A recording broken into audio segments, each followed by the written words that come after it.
কি রাতের ঘুম উড়ল শিক্ষকদের? হ্যাঁ, ভোটের আগেই বিরাট রায় দিয়েছে কলকাতা হাইকোর্ট। কিন্তু কেন?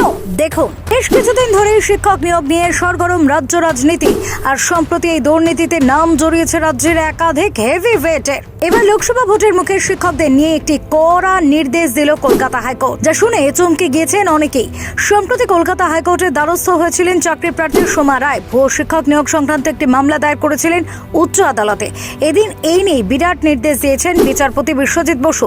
2016 সালের আগে নিযুক্ত শিক্ষক শিক্ষিকাদের একটি রিপোর্ট চেয়েছে আদালত। প্রত্যেকের নথি যাচাই হবে বলে খবর। এই নিয়ে রাজ্যের তরফ থেকে জানানো হয়েছে, বর্তমানে মাধ্যমিক স্তরে মোট 1,86,000 শিক্ষক শিক্ষিকা রয়েছেন। এ বিষয়ে মহামান্য জাস্টিস বসু জানিয়েছেন, 2016 সালের আগে নিয়োগ হওয়া মাধ্যমিক স্তরের শিক্ষক শিক্ষিকাদের নথি যাচাই করবে সিআইডি। একই সঙ্গে 2011 সাল থেকে সকল জেলা পরিদর্শকের কাজও খতিয়ে দেখার নির্দেশ দেওয়া হয়েছে বলে খবর। মনে করা হচ্ছে, লোকসভা নির্বাচনের প্রাক্কালে ভুয়ো শিক্ষক শিক্ষিকাদের খুঁজতেই এমন নির্দেশ দিয়েছে হাইকোর্ট। উল্লেখ্য, সম্প্রতি রাজ্যে একাধিক ভুয়ো শিক্ষকের ঘটনা সামনে এসেছে। সিআইডির হাতে ইতিমধ্যেই বেশ কয়েকজন গ্রেফতারও হয়েছেন। প্রথমে সামনে এসেছিল মুর্শিদাবাদের একটি নিয়োগ দুর্নীতির ঘটনা। গোঠায় রহমান হাই স্কুলের তৎকালীন হেডমাস্টার আশিস তিওয়ারির ছেলে অনিমেষে ভুয়ো নিয়োগের খবর সামনে আসে।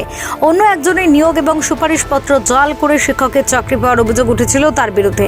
এই ঘটনায় বাবা ও ছেলে দুজনকে গ্রেফতার করা হয়। মুর্শিদাবাদের পর পূর্ব মেদিনীপুর, বাঁকুড়া থেকেও ভুয়ো শিক্ষক নিয়োগের খবর জানা যায়। ভুয়ো শিক্ষক নিয়োগ সংক্রান্ত মামলা দায়ের করা সোমা রায়ের আইনজীবী ফিরদৌস শামীম জানান, গোঠা এ রহমান হাই স্কুল থেকে আরও একজন ভুয়ো শিক্ষকের কথা জানা গিয়েছে, যে কারণে ফের বিদ্যালয়ের একদা প্রধান শিক্ষক আশিসকে এই বিষয়ে গ্রেপ্তার করা হয়েছে।